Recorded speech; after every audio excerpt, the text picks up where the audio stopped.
Welcome today in front of me HUAWEI Nova 9 SE, and I'll show you how to check battery temperature with Ampere App on this device.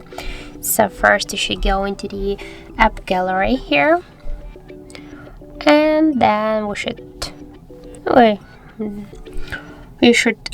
enter here in the search pool Ampere, and now we have to get this application. So click here to download, again download, and now just wait while this application will download on our device. So now just click here to allow and click to install. And as can you see, the Ampere application successfully installed.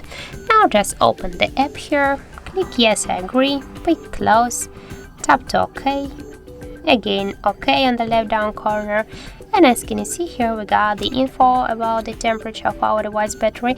In my case that's 32 and 4, and also we have here other information like the device model, Android version, level, battery health, capacity, and more info. So that's it. Thank you for watching, and if you find this video helpful, don't forget to leave a like, comment, and to subscribe our channel.